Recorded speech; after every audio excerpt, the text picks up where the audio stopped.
નમસ્કાર વિદ્યાર્થી મિત્રો, ધોરણ 12 કોમર્સ અર્થશાસ્ત્ર વિષયમાં પ્રકરણ 6 બેરોજગારી.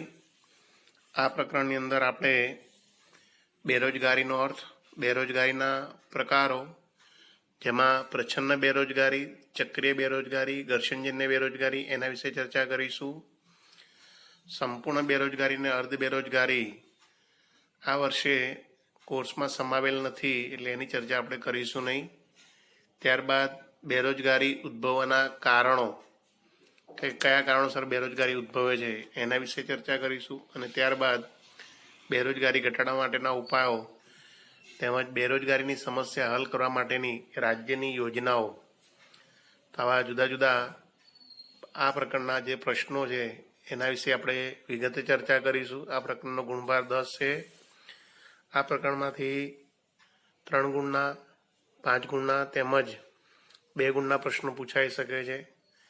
તો હવે આ પ્રકરણની શરૂઆત બેરોજગારી, આની અગાઉ આપણે ગરીબી એટલે શું, ગરીબીનો અર્થ, એ પ્રકરણની ચર્ચા કરી ગયા. ગરીબીનું સ્વરૂપ જોયું આપણે, ગરીબીના નિર્દેશકો જોયા, ગરીબી ઘટાડવા માટેના ઉપાયો અને ગરીબી ઘટાડવા માટેના સરકારે રજૂ કરેલા કાર્યક્રમ, એના વિશેની પણ આપણે ચર્ચા કરી ગયા. તો અહીંયા સૌથી પહેલાં ભારતની મુખ્ય સમસ્યાઓ, જેમાંની એક આ સમસ્યા છે બેરોજગારીની સમસ્યા. ગરીબીની સમસ્યા છે, એની સાથે સાથે બેરોજગારીની સમસ્યા પણ એટલી જ અહીંયા આગળ ગંભીર સમસ્યા તરીકે ઓળખાય છે. તો અહીંયા સમજાવવામાં આવે છે, એક પ્રસ્તાવના આપી છે કે વર્તમાન સમયમાં વિશ્વના ઘણા બધા દેશો ગરીબી, બેરોજગારી, ફુગાવો અને મંદી જેવી અનેક આર્થિક અને સામાજિક સમસ્યાઓનો સામનો કરી રહ્યા છે.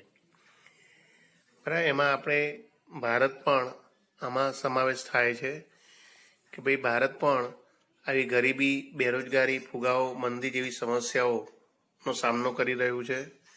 આ સમસ્યાઓને વિશ્વમાં આજે ચિંતાજનક પરિસ્થિતિ ઊભી કરી છે. આપણી સમસ્યા એક પ્રકારની વૈશ્વિક સમસ્યાઓ કહેવાય છે, જે આપણા દેશ ભારતને એકલી જ નથી પરંતુ વિશ્વના અનેક દેશોને આવી સમસ્યાઓનો સામનો કરવો પડે છે, એટલે વૈશ્વિક સમસ્યા તરીકે ઓળખી શકાય છે. આ સમસ્યામાંથી બહાર નીકળવા માટે દરેક દેશ પોતાની રીતે સતત પ્રયત્નશીલ હોવા છતાં પણ આ સમસ્યાનું સંપૂર્ણ નિરાકરણ થયું નથી. તે એક વાસ્તવિકતા છે. આજે આપણે ભારતમાં પણ બેરોજગારી દૂર કરવા માટે સરકાર વિવિધ પ્રકારના અથાગ પ્રયત્નો કરી રહી છે, છતાં પણ આપણે બેરોજગારીને સંપૂર્ણ નાબૂદ કરી શકતા નથી. પરંતુ જેમ જેમ વસ્તી વધતી જાય છે, શ્રમ પુરવઠો વધતો જાય છે, એમ બેરોજગારીની સમસ્યા ઉત્તરોત્તર વધતી જાય છે. તો આમ બેરોજગારી એક ગંભીર સમસ્યા છે. આજે દુનિયાના જે વિકસિત અને વિકાસશીલ દેશોએ આર્થિક વિકાસ કર્યો હોવા છતાં પણ પૂર્ણ રોજગારીનું સર્જન કરવામાં સફળ થયા નથી. એટલે કે આપણે એમ કહી શકીએ કે વિકસિત, કે દાખલા તરીકે અમેરિકા છે, ઓસ્ટ્રેલિયા છે, જર્મની છે, ફ્રાન્સ છે, જાપાન છે, આવા વિકસિત દેશોમાં પણ એ લોકો વિકસિત હોવા છતાં એ લોકો પોતાના દેશમાં સંપૂર્ણ રોજગારી સાબિત કરી શક્યા નથી, રોજગારીનું સર્જન કરવામાં સફળ થયા નથી. તો આપણા ભારત જેવા વિકાસશીલ દેશોમાં તો સમસ્યા, બેરોજગારીની સમસ્યા ઉદ્ભવે જ એ વાસ્તવિક પરિસ્થિતિ કહી શકાય. તો અહીંયા આગળ બેરોજગારીની સમસ્યાએ આજે વૈશ્વિક સમસ્યાનું રૂપ ધારણ કર્યું છે. કારણ કે વિશ્વના વિકસિત દેશોમાં પણ જોવા મળે છે અને વિકાસશીલ દેશોમાં પણ જોવા મળે છે. એટલા માટે આ વૈશ્વિક સમસ્યા તરીકે ઓળખી શકાય છે. ભારતમાં આ બેરોજગારીની સમસ્યા દીર્ઘકાલીન સમસ્યા કહેવાય છે. હવે દીર્ઘકાલીન એટલા માટે કહેવાય છે કે ભાઈ આ બેરોજગારીની સમસ્યા લાંબા સમયથી અહીંયા ચાલી આવી છે. આપણો દેશ આઝાદ થયો ત્યારબાદ અહીંયા આગળ ગરીબી અને બેકારીની સમસ્યા બરાબર કે હંમેશા ચાલી આવી છે. આ બેરોજગારીની સમસ્યાને આપણે આયોજન દ્વારા પણ નિવારવામાં નિષ્ફળ નીવડ્યા છીએ, સંપૂર્ણ સફળ થઈ શક્યા નથી. બરાબર, એટલે કે આયોજનમાં બેરોજગારીની સમસ્યા નિવારવાના ધ્યેયને અગ્રિમતા આપવામાં આવી છે, પરંતુ દેશમાં આર્થિક વિકાસ થયો હોવા છતાં બેરોજગારીની સમસ્યા ઘટવાને બદલે વધતી ગઈ છે.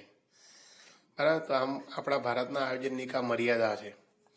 તમે જાણો છો વિદ્યાર્થી મિત્રો કે 1950માં આપણે આયોજન પંચની રચના કરી અને 1951થી દર 5 વર્ષે એક એવી પંચવર્ષીય યોજના અમલમાં મૂકવામાં આવે છે. એ પંચવર્ષીય યોજનાઓ દ્વારા પણ આપણે સૌપ્રથમ ખેતી, પછી ઉદ્યોગ તેમજ દેશમાં ઝડપી આર્થિક વિકાસ થાય તે માટે આયોજનની વ્યૂહરચનાઓ અપનાવવામાં આવી. તેમ છતાં આપણે ઝડપી આર્થિક વિકાસ સિદ્ધ કરી શક્યા છે, પણ બેરોજગારીની સમસ્યાને નાબૂદ કરી શક્યા નથી. આપણે આયોજનની કામ મર્યાદા કહેવાય છે. તો આમ વિકાસશીલ એવા આપણા ભારત દેશમાં બેરોજગારી જે જોવા મળે છે એનું મુખ્ય કારણ કે ભાઈ એક તરફ વસ્તી વૃદ્ધિનો ઊંચો દર જોવા મળે છે અને બીજી બાજુ અપૂરતો આર્થિક વિકાસ થવાને કારણે બેરોજગારીની સમસ્યાએ ગંભીર સ્વરૂપ ધારણ કર્યું છે. વિદ્યાર્થી મિત્રો, આ એક વાક્ય અંડરલાઈન કરજો કે ભાઈ આપણા દેશમાં બેરોજગારીની જે સમસ્યાનું મુખ્ય કારણ કેવું હોય તો કે ભારતમાં એક તરફ ઊંચો વસ્તી વૃદ્ધિનો દર એટલે કે વસ્તી સતત વધતી જઈ રહી છે અને બીજી તરફ અપૂરતો આર્થિક વિકાસ એટલે કે વિકાસ સંપૂર્ણ થતો નથી. એને કારણે બેરોજગારીની સમસ્યાએ વધુ ગંભીર સ્વરૂપ ધારણ કર્યું છે. તો આ બેરોજગારી છે શું, બેરોજગારી એટલે શું, એનો અર્થ, એના વિશેની આપણે ચર્ચા કરીશું. હવે તો પહેલો આપણે મુદ્દો લઈએ બેરોજગારીનો અર્થ. બેરોજગારી કોને કહી શકાય?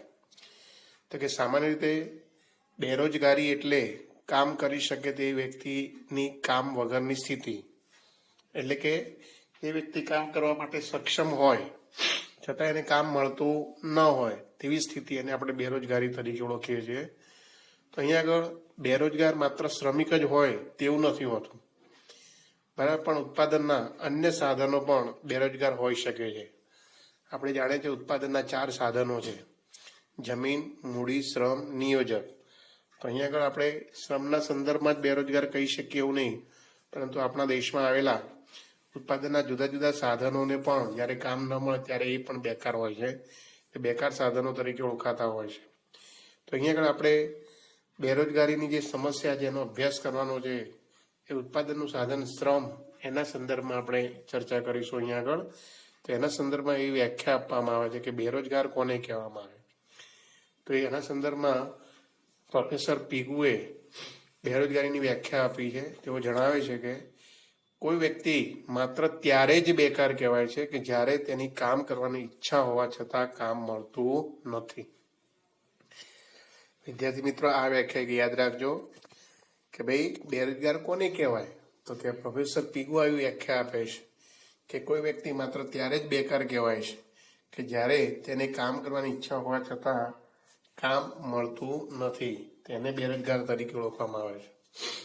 બીજા શબ્દોમાં બેરોજગારીની વ્યાખ્યા આપવી હોય તો પ્રવર્તમાન વેતન દરે વ્યક્તિની કામ કરવાની ઈચ્છા, શક્તિ અને તૈયારી હોવા છતાં તેને કામ ન મળે ત્યારે તે વ્યક્તિ બેરોજગાર છે તેમ કહેવાય છે.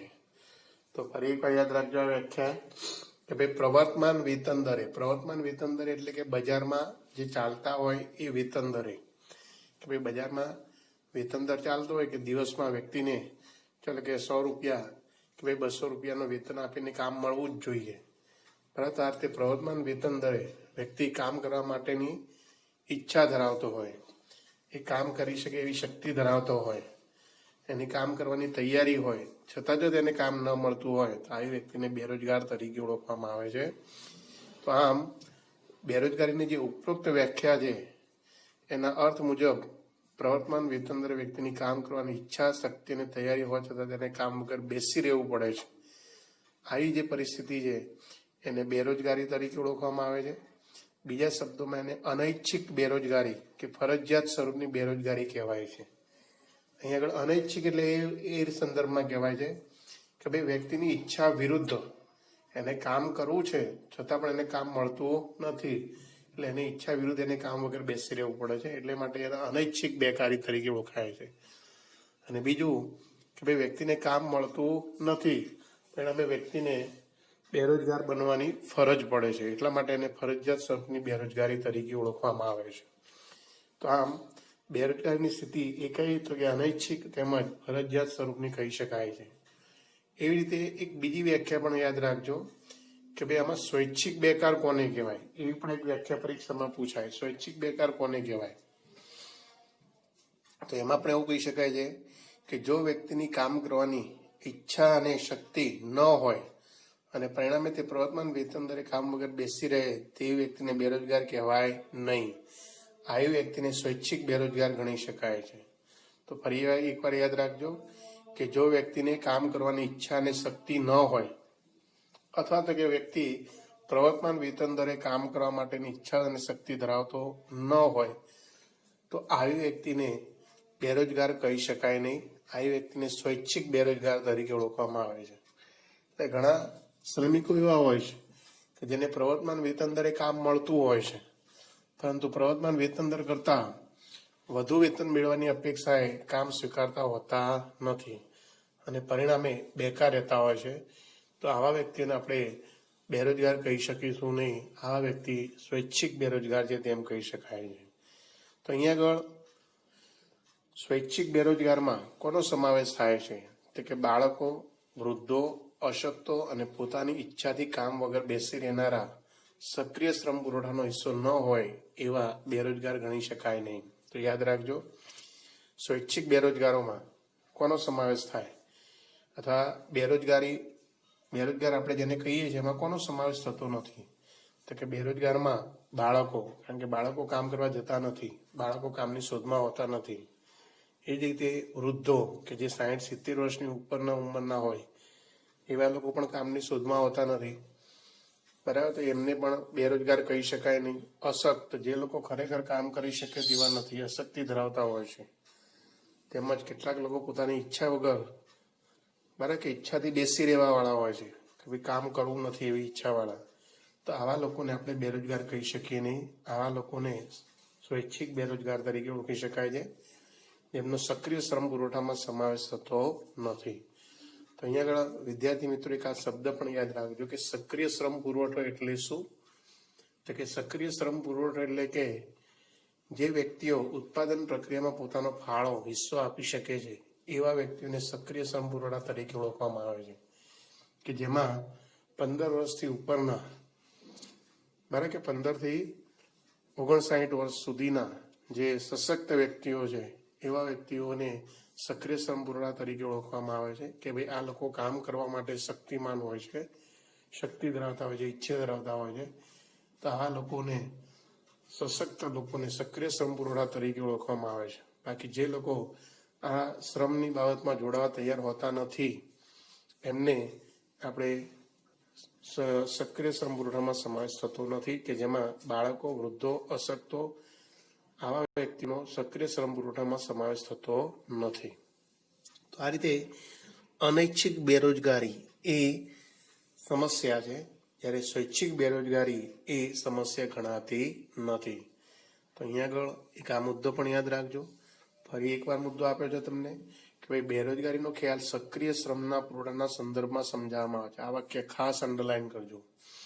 એક વાક્યના વિકલ્પના પ્રશ્નમાં પણ આ પૂછાતું હોય છે કે ભાઈ બેરોજગારીનો ખ્યાલ કોના સંદર્ભમાં રજૂ કરવામાં આવે છે? તો કે સક્રિય શ્રમ પુરવઠાના સંદર્ભમાં. સક્રિય શ્રમ પુરવઠામાં કોનો સમાવેશ થાય? તો કે સક્રિય શ્રમના પુરવઠામાં સામાન્ય રીતે 15 થી 64 વર્ષની વય જૂથમાં હોય તે વ્યક્તિનો સમાવેશ કરવામાં આવે છે. બેરોજગારીની અર્થની આ સ્પષ્ટતા પરથી કહી શકાય છે કે અનૈચ્છિક બેરોજગારી કે ફરજિયાત સ્વરૂપની બેરોજગારી દેશ માટે સમસ્યારૂપ ગણવામાં આવે છે. ભારતમાં આ બેરોજગારીએ ગંભીર આર્થિક સમસ્યાનું સ્વરૂપ ધારણ કર્યું છે. આ શબ્દ યાદ રાખજો. બીજું કે ભાઈ બેરોજગારી એક ગંભીર સમસ્યા કહેવાય છે. શા માટે? શા માટે બેરોજગારી? કારણ કે જે વ્યક્તિ બેરોજગાર બને છે, બરાબર, એ વ્યક્તિ અહીં આગળ સમાજમાં સન્માનપૂર્વક જીવન જીવી શકતી નથી. આ બેરોજગાર વ્યક્તિ એ કોઈની આશ્રિત બનતી હોય છે. આશ્રિત એટલે કોઈના આધિપત્ય નીચે એને જીવન ગુજારવું પડતું હોય છે, કારણ કે એની આવક હોતી નથી એટલે બીજાનો આશ્રય એને લેવો પડતો હોય છે. એટલે આમ બેરોજગાર વ્યક્તિ આર્થિક રીતે આશ્રિત હોય છે અને સમાજમાં સન્માનપૂર્વક જીવન જીવી શકતો નથી. તેથી ભારતમાં બેરોજગારીની સમસ્યા માત્ર આર્થિક જ નહીં પરંતુ સામાજિક અને નૈતિક તેમજ રાજકીય ક્ષેત્રે સમસ્યા ઊભી કરી શકે છે. અહીંયા આગળ આર્થિક સમસ્યા તો કહી શકાય છે, બરાબર, પરંતુ સામાજિક રીતે પણ, કારણ કે વ્યક્તિની બેરોજગાર હોય, હવે આ બેકાર વ્યક્તિને સમાજમાં પણ ચોક્કસ સ્થાન મળતું નથી, સમાજમાં પોતે સન્માનભર જીવન જીવી શકતો નથી. એટલે આ રીતે બેરોજગાર વ્યક્તિ એક સામાજિક સમસ્યા અનુભવતો હોય છે. એ જ રીતે નૈતિક વ્યક્તિ બેરોજગાર હોવાને કારણે અહીંયા આગળ પોતાના નૈતિક મૂલ્ય પણ ઘણીવાર ભૂલી જતો હોય છે. કારણ કે બેરોજગાર હોવાને કારણે વ્યક્તિ પોતાનું જીવન જીવવા માટે નૈતિક મૂલ્યોને બાજુમાં મૂકીને અનૈતિક એટલે કે ચોરી લૂંટફાટ જેવી પ્રવૃત્તિઓ દ્વારા પણ રોજગારી મેળવવાનો પ્રયત્ન કરતો હોય છે. એટલે આમ બેરોજગારીને કારણે નૈતિક મૂલ્યોનું પતન થતું હોય છે. એટલે નૈતિક સમસ્યા અને રાજકીય સમસ્યા કે ઘણી વખત આવા બેકાર લોકો જે રાજકીય નેતાઓ હોય છે એ નેતાઓના હાથા બનતા હોય છે, જે વિવિધ પ્રકારના આંદોલનો તેમજ બરાબર કે ભાઈ એમાં ભાગ લેતા હોય છે અને એને કારણે આર્થિક સમસ્યા અને રાજકીય સમસ્યા પણ પેદા કરતા હોય છે. તો આમ બેરોજગારી એ દેશ માટે આ રીતે ગંભીર સમસ્યા તરીકે ઓળખાય છે. તો અહીંયા આગળ આખે આપણે આ બેરોજગારીનો અર્થ સમજ્યા અને બેરોજગારી તેમજ સ્વૈચ્છિક બેરોજગારી, અનૈચ્છિક બેરોજગારી કોને કહી શકાય એના વિશે આપણે એક ચર્ચા કરી છે. તો એક યાદ રાખજો કે બેરોજગારી એટલે શું? તો પીગો આવી વ્યાખ્યા આપે છે કે કોઈ પણ વ્યક્તિ માત્ર ત્યારે જ બેકાર કહેવાય છે કે જ્યારે તેની કામ કરવાની ઈચ્છા હોવા છતાં કામ મળતું નથી. અને બેરોજગારી એટલે શું એવી વ્યાખ્યા પૂછાય તો આ જ વ્યાખ્યા લખવી: પ્રવર્તમાન વેતન દરે વ્યક્તિની કામ કરવાની ઈચ્છા, શક્તિ અને તૈયારી હોવા છતાં તેને કામ ન મળે ત્યારે તે વ્યક્તિ બેરોજગાર છે તેમ કહી શકાય છે. બરાબર. જ્યારે સ્વૈચ્છિક બેકાર કોને કહેવાય? તો કે પ્રવર્તમાન વેતન દરે વ્યક્તિને કામ કરવાની ઈચ્છા શક્તિ ન હોય અને પરિણામે વ્યક્તિ કામ વગર બેસી રહે છે તો આવી વ્યક્તિને સ્વૈચ્છિક બેરોજગાર તરીકે ઓળખવામાં આવે છે. બીજો કે ભાઈ બેરોજગારીનો ખ્યાલ સક્રિય શ્રમ પુરવઠાના સંદર્ભમાં રજૂ કરવામાં આવે છે. સક્રિય શ્રમ પુરવઠામાં સામાન્ય રીતે 15 થી 64 વર્ષની વય જૂથના વ્યક્તિઓનો જ સમાવેશ કરવામાં આવતો હોય છે. અહીંયા આગળ બાળકો, વૃદ્ધો, અશક્તો તેમજ પોતાની ઈચ્છાથી કામ વગર બેસી રહેનારા લોકોનો સક્રિય શ્રમ પુરવઠામાં સમાવેશ થતો નથી. તો આ રીતે આ મુદ્દો યાદ રાખજો. હવે આના પછીનો ખ્યાલ છે બેરોજગારીના પ્રકારો. તો કે સામાન્ય રીતે બેરોજગારીનું આપણે સ્વરૂપ સમજીએ તો બેરોજગારીના સ્વરૂપને સમજવું તો એના માટે અર્થતંત્રનું સ્વરૂપ જાણવું જરૂરી છે. આપણે ભારતની વાત કરીએ તો કે ભાઈ ભારતનું અર્થતંત્રનું સ્વરૂપની વાત કરીએ તો કે ભારતનું અર્થતંત્ર ગ્રામીણ અને શહેરી આમ બંને સ્વરૂપમાં વહેંચાયેલું છે. અહીંયા વિકસિત અને વિકાસશીલ દેશોમાં જોવા મળતી બેરોજગારીનું સ્વરૂપ વિભિન્ન હોય છે. તો વિકાસશીલ દેશ તરીકે આપણે ભારતની વાત કરીએ તો કે વિકાસશીલ દેશોમાં અહીંયા આગળ બે પ્રકારનું અર્થતંત્ર જોવા મળતું છે, શહેરી અને ગ્રામીણ. તેથી બંને પ્રકારની અહીંયા આગળ શહેરી વિસ્તારોમાં તેમજ ગ્રામીણ વિસ્તારોમાં બેરોજગારી જોવા મળતી હોય છે. જ્યારે વિકસિત દેશોમાં બરાબર અહીંયા આગળ એમનું અર્થતંત્ર ઉદ્યોગિક બાબતો સાથે સંકળાયેલું હોય છે. તેથી વિકસિત દેશોમાં આવતા ચક્રીય ફેરફારોને કારણે અસરકારક માંગના અભાવે કારણે જે બેકારી ઉદ્ભવતી હોય છે. એટલે ત્યાં આગળ ચક્રીય બેરોજગારી જોવા મળતી હોય છે જે ઔદ્યોગિક ક્ષેત્રે સર્જાતી હોય છે. જેમ કે ઉદ્યોગોમાં અર્થતંત્રમાં તેજી અને મંદીના પરિબળોને કારણે ઉદ્ભવતી બેકારી અને ચક્રીય બેરોજગારી તરીકે ઓળખવામાં આવે છે. એ જ રીતે ઘર્ષણજન્ય બેરોજગારી એ પણ ઉદ્યોગ ક્ષેત્રે અસ્તિત્વમાં આવતી હોય છે કે ભાઈ જૂની ટેકનોલોજીને સ્થાને નવી ટેકનોલોજી અસ્તિત્વમાં આવે ત્યારે શ્રમિકોને અમુક સમય માટે કામ વગર બેસી રહેવું પડતું હોય છે. અને આવી બેરોજગારી જે ઘર્ષણજન્ય બેરોજગારી તરીકે ઓળખાતી હોય છે. તો આવી ચક્રીય બેરોજગારી તેમજ ઘર્ષણજન્ય બેરોજગારી, અસરકારક માંગને કારણે ઉદ્ભવતી બેકારી એ વિકસિત દેશોમાં જોવા મળતી એક બેરોજગારીના પ્રકારો છે, સમસ્યાઓ છે એવું કહી શકાય છે. જ્યારે આપણા ભારત જેવા, યાદ રાખજો, જ્યારે આપણા ભારત જેવા વિકાસશીલ દેશોમાં ઊંચા વસ્તી વૃદ્ધિના દરને કારણે શ્રમના પુરવઠામાં ઝડપી વધારો થાય છે, પરંતુ બીજી તરફ દેશમાં માળખાગત ખામીને કારણે રોજગારીની તકોમાં ધીમો વધારો થતો હોય છે, જેથી બેરોજગારીની સમસ્યા સર્જાતી હોય છે. અહીંયા આગળ ભારતનું અર્થતંત્ર, આપણા ભારત જેવા દેશોનું અર્થતંત્ર કેવું છે? અલ્પ વિકસિત હોય છે. એનું અર્થતંત્રનું માળખું ખૂબ જ અલ્પ વિકસિત હોય છે અને તેથી અહીંયા આગળ માળખાગત સ્વરૂપની બેકારી જોવા મળતી હોય છે. માળખાગત એટલે કે અહીંયા આગળ મેં હમણાં વાત કરી એ પ્રમાણે કે વસ્તીની સમસ્યા હોય છે, રોજગારીની તકો ઓછી હોય છે, બરાબર ને? એને કારણે અહીંયા આગળ આ બેકારીને દૂર કરવા માટેના ગમે તેટલા પ્રયત્નો કરવામાં આવે છતાં પણ બેકારીને આપણે નાબૂદ કરી શકતા નથી. તો આવી માળખાગત સ્વરૂપની લાંબા ગાળાની બેકારી જોવા મળતી હોય છે. આ ઉપરાંત અહીંયા આર્થિક અને સામાજિક રાજકીય માળખામાં વિગત ફેરફાર લાવીને આંતરમાળખાકીય સુવિધાનો વિસ્તાર કરીને આ બેકારી દૂર કરી શકાતી હોય છે. બીજું કે અહીંયા હમણાં મેં વાત કરી એ પ્રમાણે ગ્રામીણ અને શહેરી વિસ્તારોમાં તો કે ગ્રામીણ વિસ્તારનું જે અર્થતંત્ર છે એ ખેતી આધારિત અર્થવ્યવસ્થા ઉપર કે જેમાં ગામડામાં ખેતી ક્ષેત્રે પ્રચ્છન્ન બેકારી, બરાબર, ત્યારબાદ મોસમી બેકારી જોવા મળતી હોય છે. જ્યારે શહેરી વિસ્તારોમાં પણ આપણને બેકારી ઉદ્ભવતી જોવા મળતી હોય છે, જે અર્ધ બેરોજગારી, સંપૂર્ણ બેરોજગારી તરીકે ઓળખાતી હોય છે, બરાબર. તો આ રીતે અહીંયા આગળ વિકસિત દેશોમાં પણ બેકારી જોવા મળે છે કે જે ચક્રીય અને ઘર્ષણજન્ય બેકારી, ત્યારે આપણા ભારત જેવા વિકસતા દેશોમાં માળખાગત સ્વરૂપની બેકારી, ગ્રામીણ વિસ્તારોમાં મોસમી પ્રચ્છન્ન બેકારી, શહેરી વિસ્તારમાં ઔદ્યોગિક બેકારી જોવા મળતી હોય છે. તેમજ બરાબર કે ભાઈ અહીંયા શહેરી વિસ્તારોમાં સંપૂર્ણ શિક્ષિત બેકારી પણ જોવા મળતી હોય છે. તો આ રીતે બેરોજગારીના પ્રકારોને અહીંયા સ્વરૂપમાં સમજાવી શકાતા હોય છે. હવે અહીંયા આગળ બેરોજગારીનું સ્વરૂપ અને એના પ્રકારો જાણવા માટે રાજકૃષ્ણ સમિતિએ 2011-12માં કેટલાક માપદંડો રજૂ કર્યા છે. જે 4 માપદંડો છે કે ભાઈ સમય, આવક, ત્યાર પછી સંમતિ અને ઉત્પાદકતા. 4 માપદંડોને આધારે બેરોજગારીનું સ્વરૂપ રજૂ કર્યું છે, જેની ચર્ચા આપણે હવે નેક્સ્ટ લેક્ચરમાં કરીશું. તો અહીંયા આગળ આપણે બેરોજગારીનો અર્થ અને બેરોજગારીના જે સ્વરૂપ વિશે થોડીક ચર્ચા કરી છે. આ પ્રશ્નની ચર્ચા આટલે સુધી આપણે રાખીએ છીએ. તો આ વાંચી, લખી અને તૈયાર કરી જવો. નેક્સ્ટ લેક્ચરમાં આપણે રાજકૃષ્ણ સમિતિ રિપોર્ટના 4 માપદંડો વિશે ચર્ચા કરીશું. Okay, thank you.